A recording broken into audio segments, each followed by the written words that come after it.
Hey guys, welcome back to the Discipline Life Podcast, the place where we talk all about power differential relationships and domestic discipline. I'm Aria, and this is my husband, Coda. Hello, everyone. On today's podcast, we are going to be talking about and tackling the topic of perfectionism and what that means within domestic discipline. My favorite topic. I was about to say, this is a topic that is very near and dear to your heart. So, talking to Coda there. And this is something that we have struggled with in one facet or another, really throughout our entire time of doing domestic discipline and maybe even before that. Yeah, when we had talked about this subject, this is something that I think I mentioned last time that I'm going through in my own life trying to eliminate because perfectionism is something that actually has held me back for a very, very long time.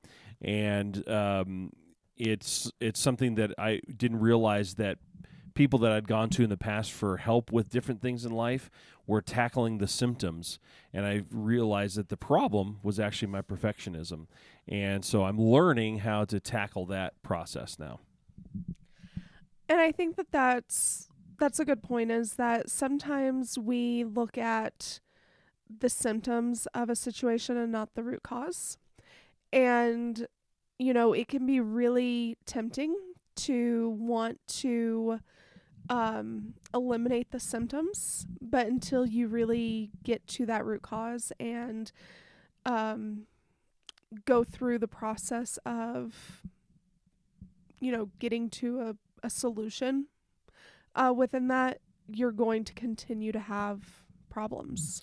Yeah, and because the biggest thing with me that I didn't realize that the root cause was perfectionism was there were a lot of symptoms of anger, depression, some of these things that can really affect you as a person, that then began to find its way into my relationships, ultimately in my friendships, but also my relationship with Aria.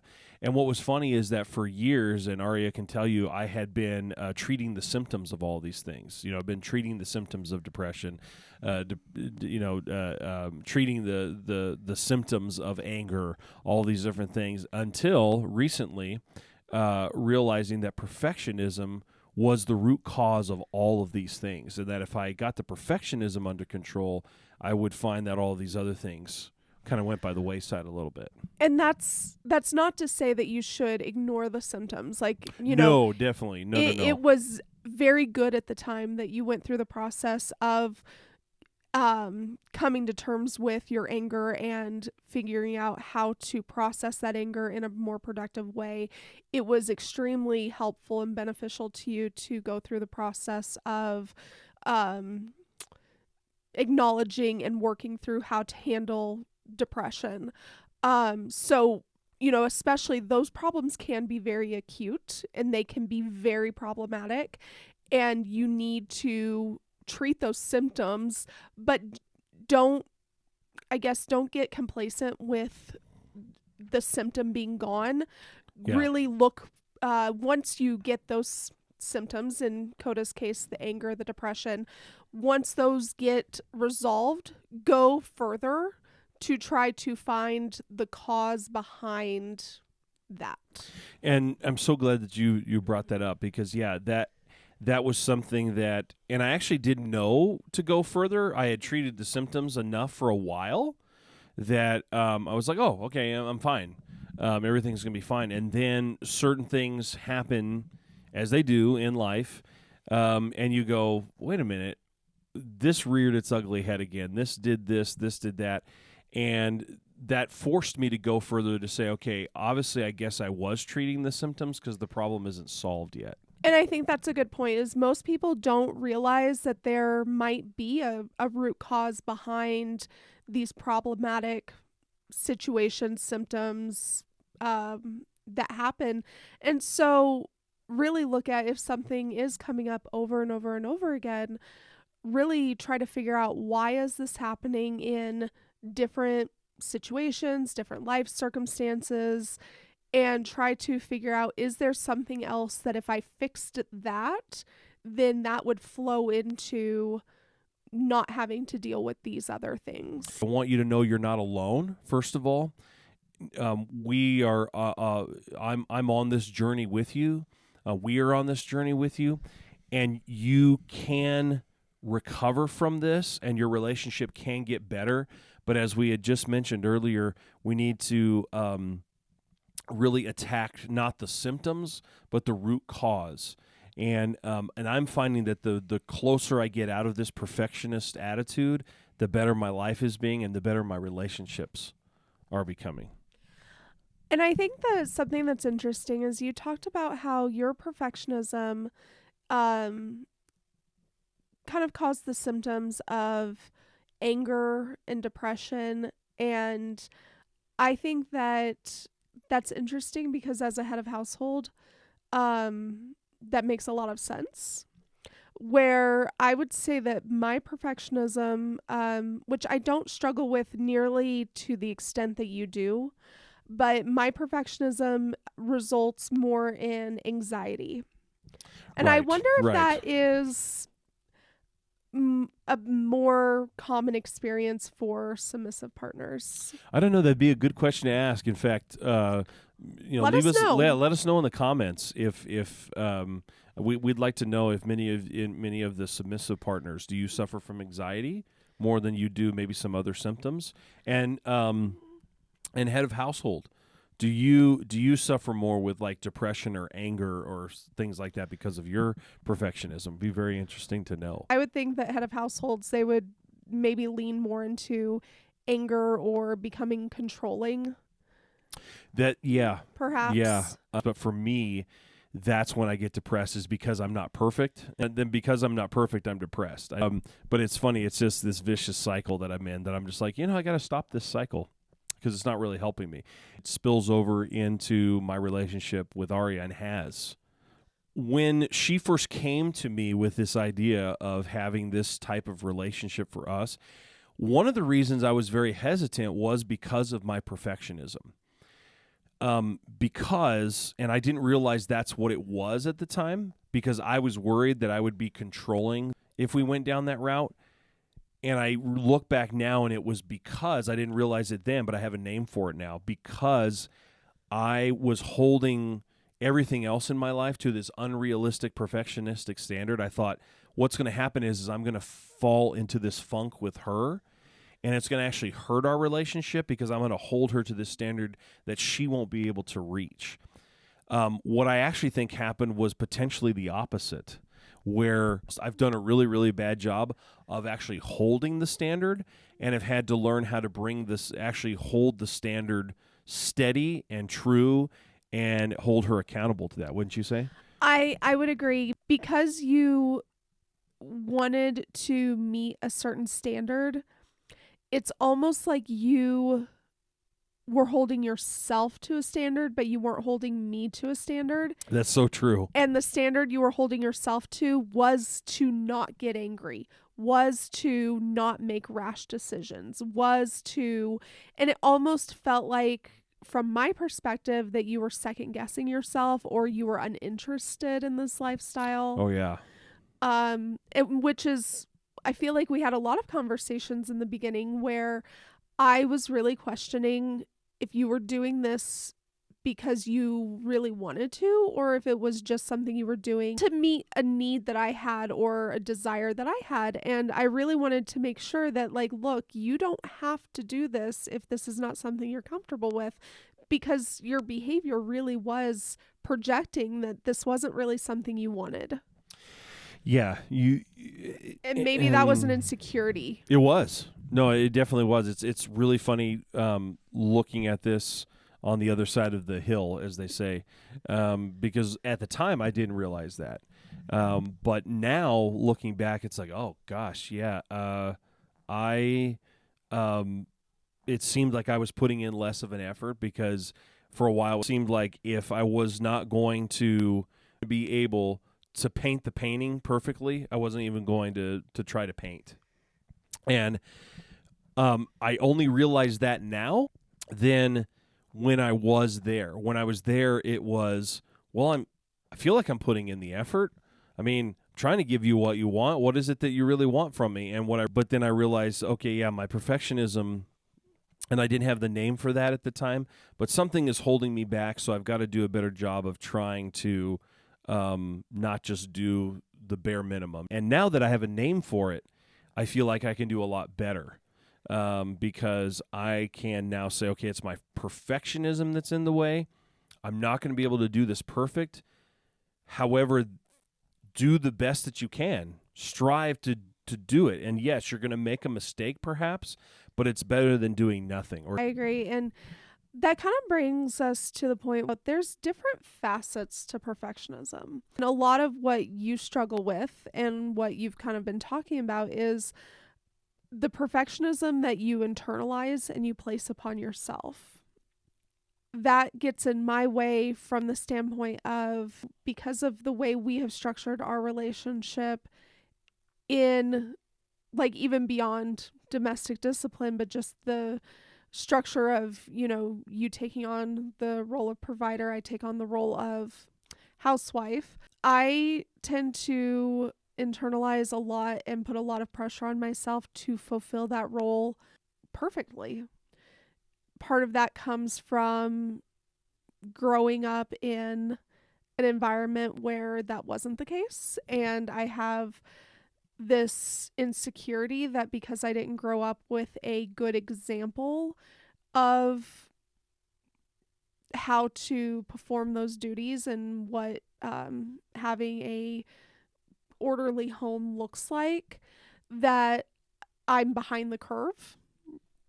I know that I'm insecure about that. And also, because I didn't have that example at home, I took my examples from things like Better Homes and Gardens, Martha Stewart. I took a lot of inspiration from those media sources, through magazines, through TV shows, through the idealistic depictions in movies. And I feel like that is what I wanted to create in my adulthood, but that is not always realistic, especially during certain phases of life. We only have one child, but even at that, during those baby and toddler years, there was no way I was going to live up to having a picture perfect home all the time. And if you have multiple little children, that adds more layers of difficulty into that as well. And then if you're working outside the home,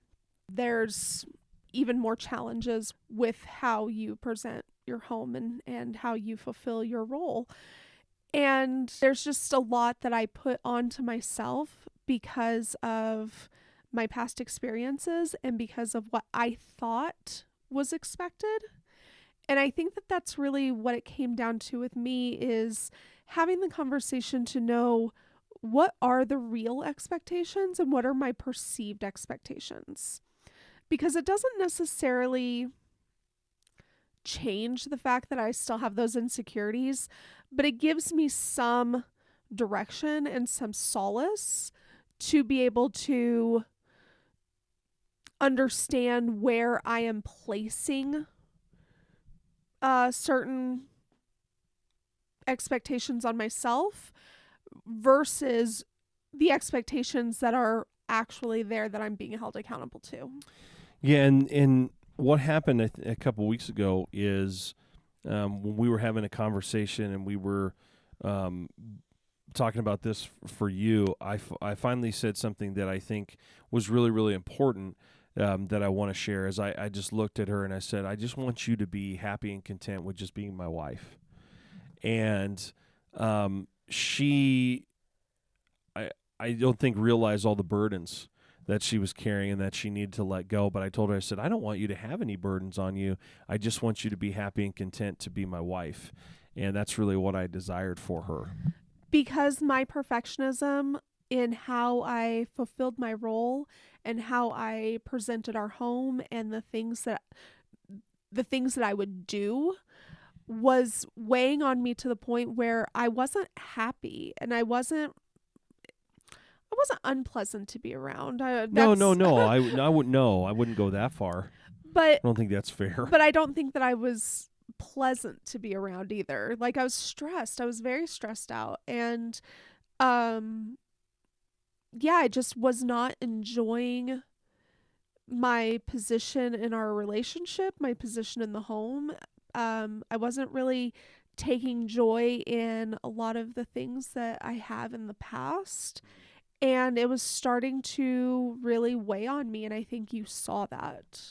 Yeah, and I didn't know exactly what was weighing on her, and it was perfectionism, because she felt like she had to have certain things and be certain ways in order to, would you say accurately, to earn my love and admiration and those things, maybe. Yeah, I've never felt unloved by you, but to earn some sort of recognition. Yeah, and so I told her, I said, really what I want you to do is I just want you to enjoy, again, just enjoy being my wife, enjoying what the result will bring for yourself and for our family, rather out of feeling like you have to be perfect and it's something that you have to do. I heard this recently this week.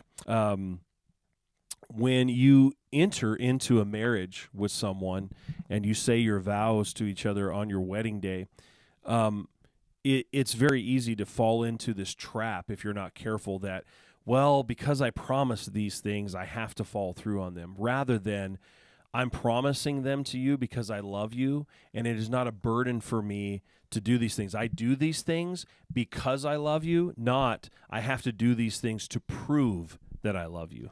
I feel like that can translate into when you enter into domestic discipline, because I Yes. think that more often than not, what I've heard is couples coming into domestic discipline well into their established relationships. Of course, there's always that exception where they know what they want coming in and they establish their relationship on that. But more often than not, it's we've been together for an extended period of time, whether that is a few years or a few decades, and then they start this discipline dynamic. And to take that approach of like, we are restructuring our dynamic and restructuring our roles to include discipline, that can you can take that approach where it's like, we are doing this out of love and out of a desire to fulfill each other's needs, and because we want to, and also with this idea that it's to make the relationship stronger. What perfectionism is for me, and I think you would agree that this is for you as well, it's really a focus on myself more than a focus on my role and what I can do for the other person. More you start to focus on the relationship rather than yourself, and focus on the things that you can contribute to the relationship to make the relationship better, things will start to get better. Are you going to then take that approach with our relationship where you're going to kind of stop focusing on all of the imperfections and really dive more into your role within the relationship? Yeah, and I hope it's already shown, because that's the approach that I've been trying to take for even the last few weeks, and stepping up and trying to be a better leader and trying to hold you more accountable to the rules. I'm not looking at this as a standpoint of I have to do this so that I can and this and that, but to say, for our relationship, for the health of that relationship, for the health of our family, for the health of everything working cohesively the way we want it to, this is the approach I need to take. And you have to focus on yourself a little bit. Otherwise, then you start to neglect what you really need. But there's this balance that you've got to strike in order to help your relationship grow.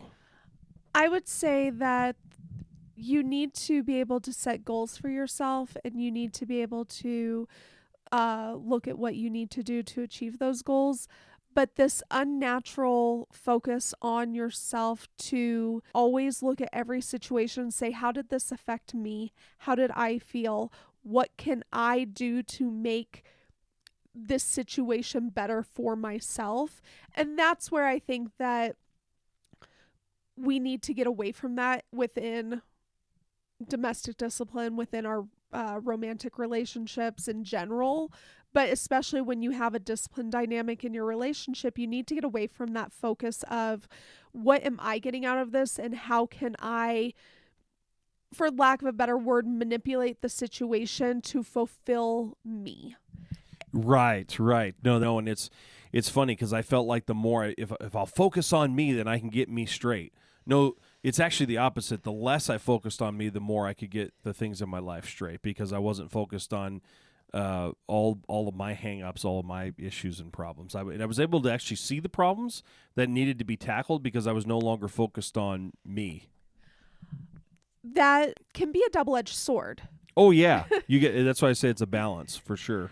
Because going into like the next form of perfectionism that I thought of when thinking of this topic is I'm going to shift the focus away from me. I'm going to focus on my partner. Then you can start to impose perfectionism onto your partner where yes, right. And that's dangerous. That's very, very dangerous. Where as a submissive partner I can be like, okay, this is exactly what I need from Coda as the head of household. This is what I need to from his leadership. This is how I need him to present himself. And ultimately that's still a focus on myself because what did I start every single one of those sentences with? This is what I need. Right. Rather than this is what I can do, right? And so that double-edged sword of like, don't focus on yourself, but also don't think that you're focusing on your partner and still spin it in a way that it's very self-centric. Yes. Yeah, exactly. You need to be careful that as you start to get away from perfectionism, you're not projecting it onto other people.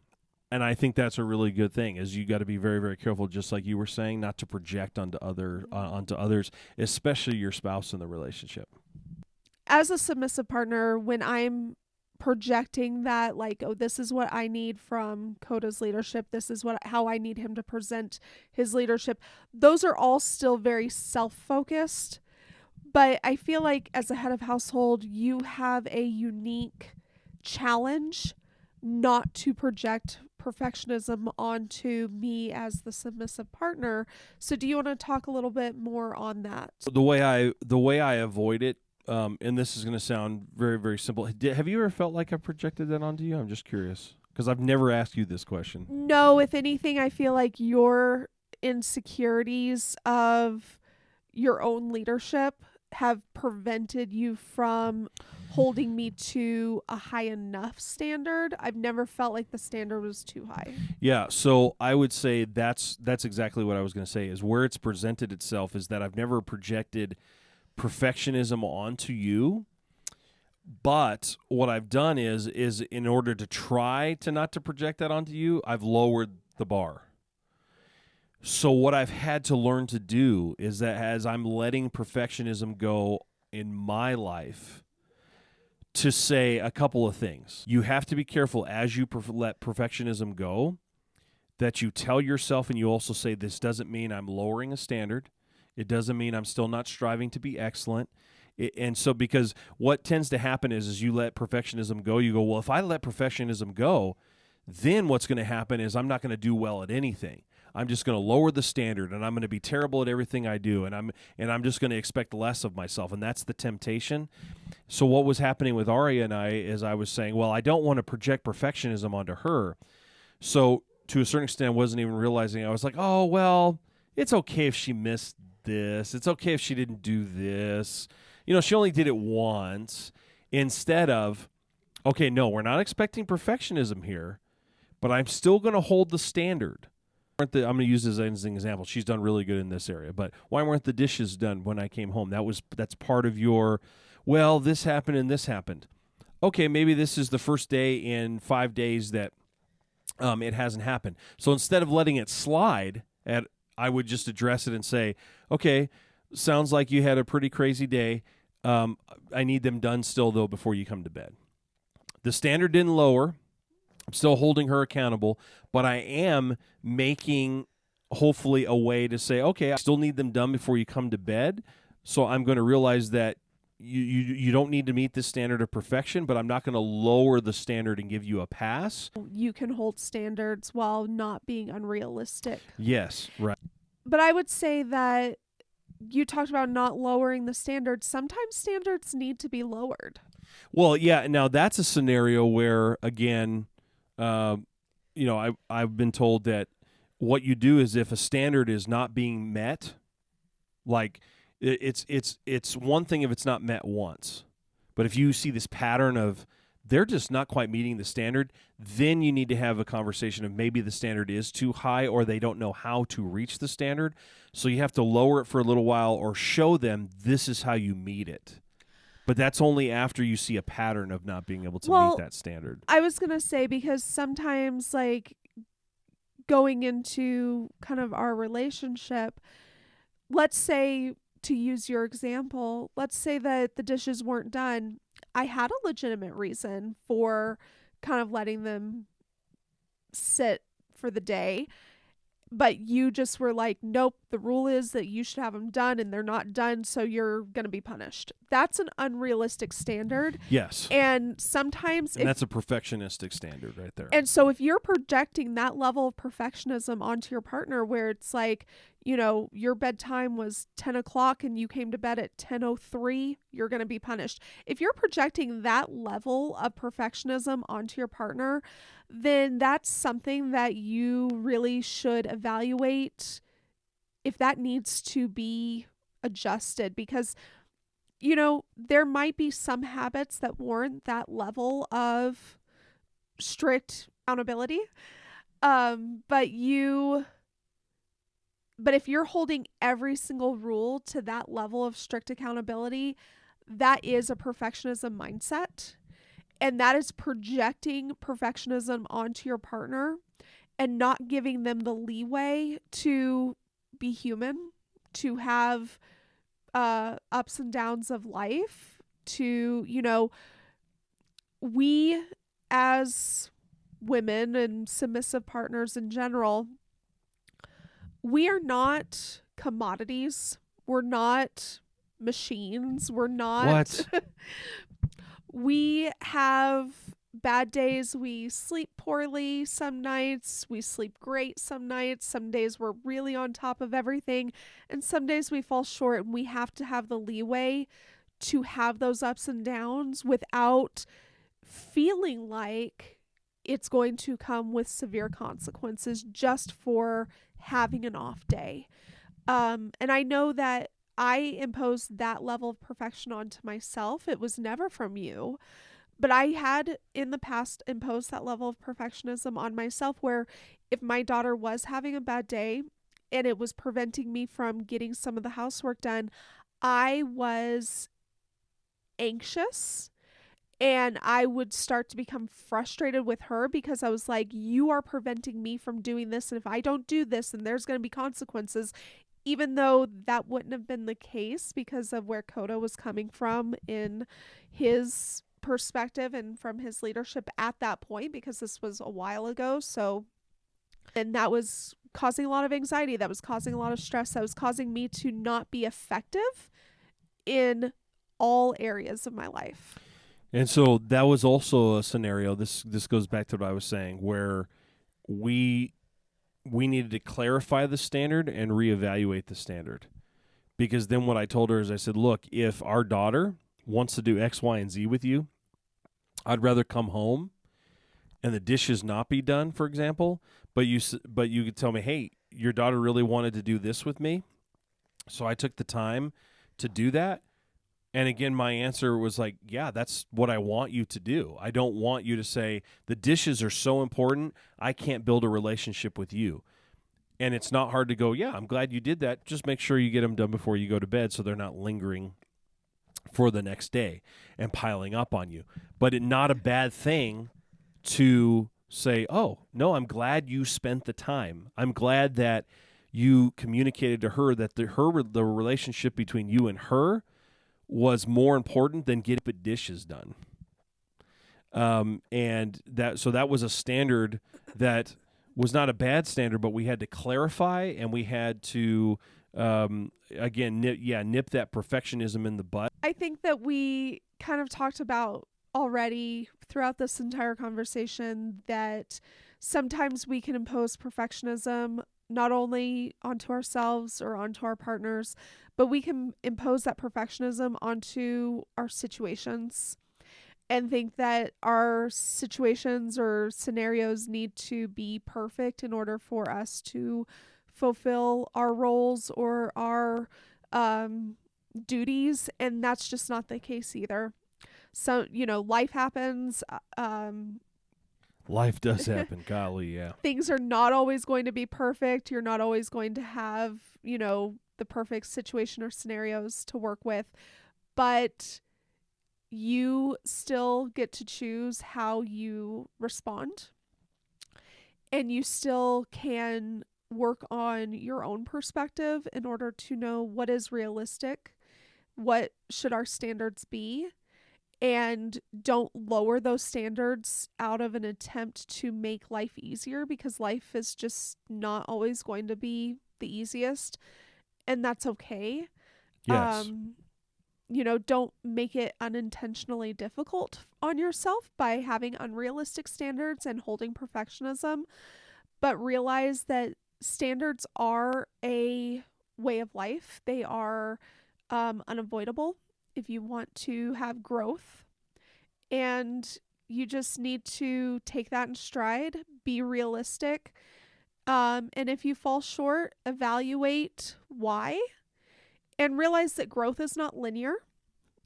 Coda mentioned that we recently, just a few weeks ago, have kind of come to a better understanding of perfectionism within our own relationship and how to move forward with that. And we had some really great successes, and we've had some, you know, things that Challenges.